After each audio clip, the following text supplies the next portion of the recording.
Romney dominated the stage in some of those exchanges. Democrats I was talking to felt that he was being rude to or disrespectful to the president. Again, people seeing... Welcome to polarized America. I mean, most people are going to watch this through their partisan prism.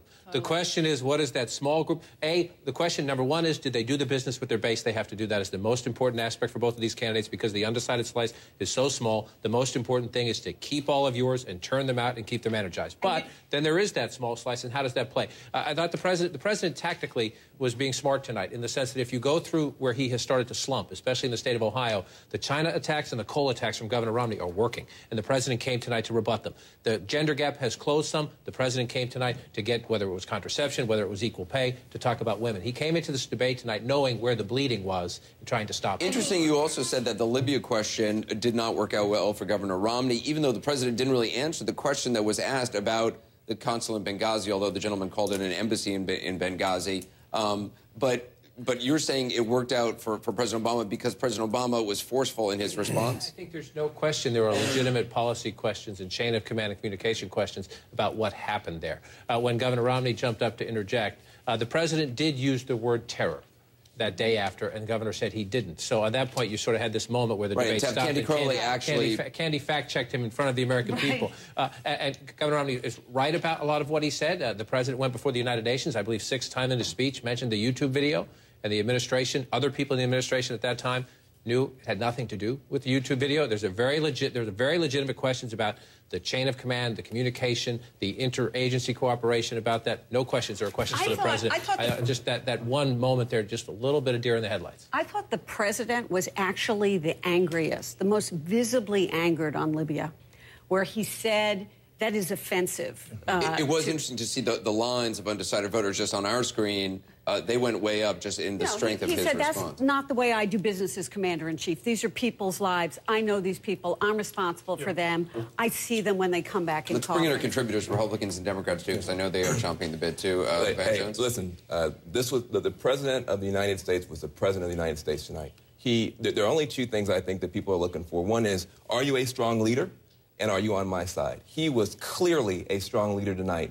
He was passionate. He was focused. And I thought when he went over the line, when Romney went over the line and challenged his integrity with regard to the people that died, and the president stood up and said, that's not who I am, I think that will go down as one of the great moments in American debate. And beyond that, I think Romney may have hurt himself with women. Here, the question is about equal pay for equal work. Romney, the only thing he says is that when he's 50 years old, he heard there was a problem, and he wants to figure out ways for moms to get home on time to cook dinner. That is not the right answer to that question. I'm sorry. The right answer to that question is that America's government should be a partner to America's mothers to make sure by law that people can come in. Let's move along. Alex, let's try to get quick response. I think I've begun to figure out who Van's going to vote for. I thought a lot of women in America saw a debate tonight where 2 high school jocks didn't like each other very much. And I'm not sure they're going to be turned on by this debate. As much as I loved the first debate, I thought this one was less. Obama was angry. He had daggers in his eyes for Mitt Romney all night long. His pitch went up. As this debate started, he was Did you see love in Mitt Romney's eyes for President Obama? You know what? I thought Mitt Romney was not as strong a lot of the debate as President Obama was, who was in control a little more than Romney. But I thought Mitt Romney was much more pleasant, much someone you would have in your living room more often than you would Obama. Yeah, shockingly, I disagree a little bit with that. I think that President Obama came in and accomplished what he needed to do strategically and tactically. He needed to present a narrative. He needed to convince the country he had a plan for the second term. And he came out of the box. He talked about his plan for manufacturing, education, balancing the balanced approach to deficit reduction, investing excess money in infrastructure and other things that will help the economy grow. We hadn't heard from him in the last debate. Right. So I think he achieved strategically what he needed to do, and he was energetic, and he fought for the American people, for the middle class. Anderson, it struck me that this was, in terms of what they said, a flat-out draw. The governor was extremely effective in making the litany in that soft-spoken way of all the things President Obama promised but failed to do, so just cut the deficit in half, etc. The president was very good, particularly compared to the last debate, punching back at Romney's record.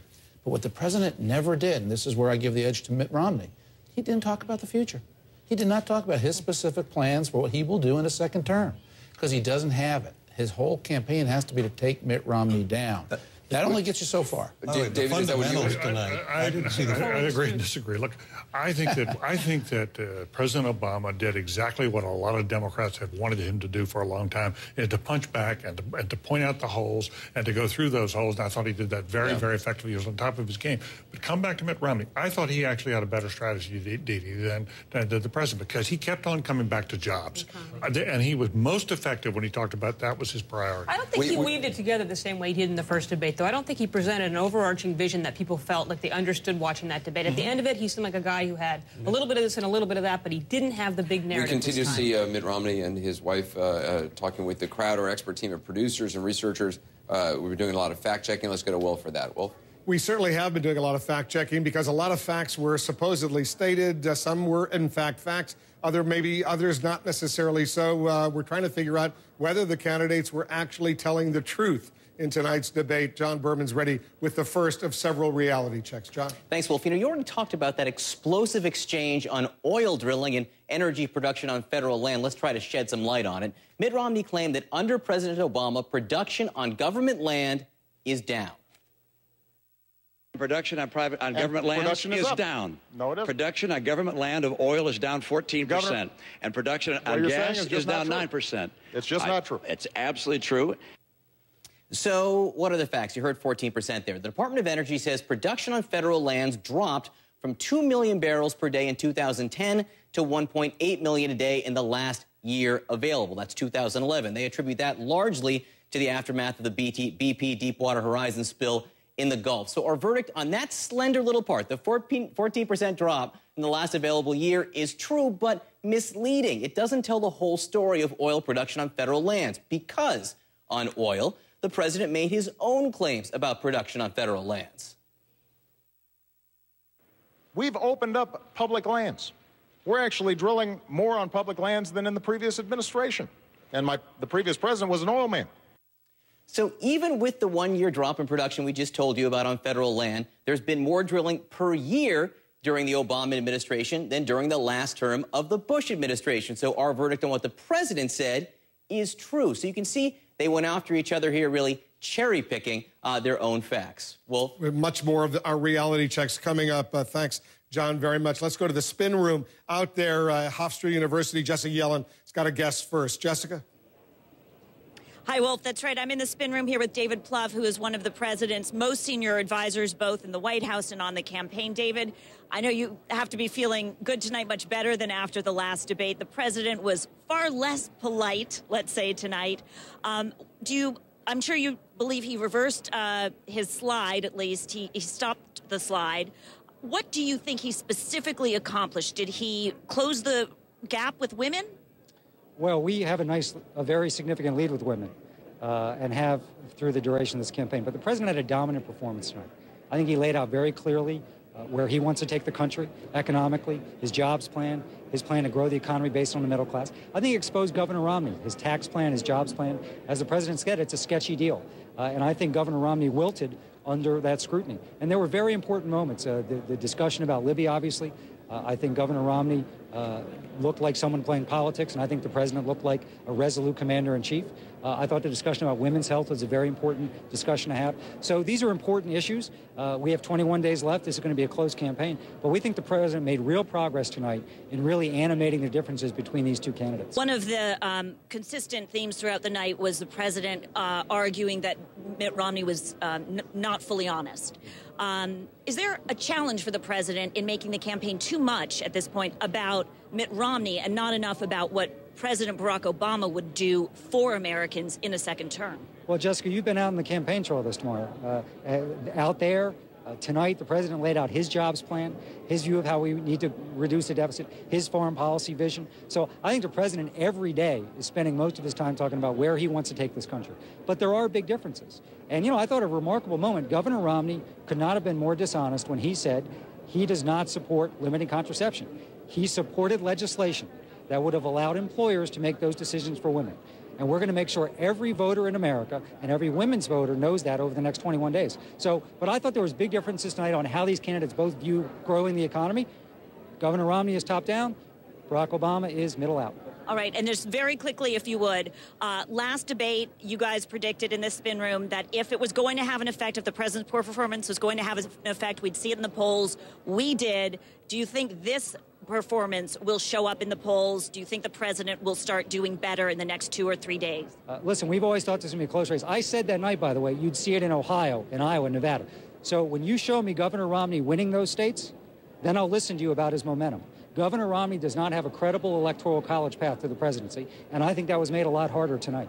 Okay, are we seeing a movement in Iowa, Ohio coming in the next 3, 4 days, 5 days, week? We have liked where we've been in those states for a long time. They're going to be close. We've built a great campaign. People are voting in those states. We like what we're seeing. But the president's going to go out there in the next 21 days and fight as hard as he can because the stakes here are so important for the country and the middle class. Okay, you're not saying. All right, well, thanks so much, David Plouffe. And you can see just how important, especially the women's vote is for this campaign. That is why they're hitting so hard, especially on this contraception issue. Wolf. Jessica, thanks. From one part of the spin room to another part of the spin room, Jim Acosta is with the Louisiana Governor Bobby Jindal, who's a major supporter of Mitt Romney. Jim? That's right, Wolf. Actually, this is Governor Jindal's first appearance in a post-debate spin room, so we appreciate your time, Governor Jindal. I'm sure you feel that Governor Romney won the first debate. How about tonight? Did he go for 2 for 2? Absolutely. Look, a couple of things. President Obama spent exactly no time at all speaking about any specific plans for a second term. I thought one of the most telling questions was when the voters said, I voted for you 4 years ago. Why should I vote for you now? Look at all the broken promises. You look at what the president promised. He promised he would cut the deficit in half by the end of his first term. Hasn't done that. Over $1 trillion a year in debt. Promised he'd get the economy turned around in a term. In 3 years, it would be a one-term proposition. 23 million underemployed, unemployed Americans. Promised he would cut health care premiums $2,500. They've gone up $2,500. Broken promise after broken promise. Not once did he say what he was going to do in his second term. The other point that I thought was very powerful was when talking about the Libya situation. Now, the president owes us a clear explanation of what happened there and to make sure it doesn't happen again and that we get the perpetrators. Think about this. Well, let me ask you about that, because at one point during the debate, we heard Governor Romney chime in and say that the president did not refer to that attack on the consulate in Benghazi as an act of terror. But when you go back and look at what the president said in the Rose Garden on September the 12th, he does refer to it as an act of terror. Do you think that Governor Romney stumbled there? Not at all. When you actually look at the transcript, and not only that, look at the speech he gave to the United Nations several days later. He referenced the video on YouTube 6 different times. We've heard 3 different explanations from the White House. We heard Ambassador Rice come out and speak again to the TV cameras on Sunday after the incident, and this is their first explanation. This was part. But he had his fact wrong in that one moment of the debate. He was fact-checked there, and he was actually that was inaccurate. The president used the word act of terror generally, didn't apply it specifically. They later, Jay Carney, his spokesman, a few days later said it was not a premeditated act of terrorism. Let's go back and look what the White House said about this attack. First, they said it was out of the response to the video. At the UN, he 6 different times referenced that video. Then secondly, they said, well, it was a response to the video, but then there was an act of terrorism that spontaneously occurred. Then their third explanation was there was an act of terrorism, no response to the video, no protest. So the reality is the administration's explanation of what happened has now changed 3 different times. Let me ask you about the body language during this debate, because they both got sort of in each other's personal space at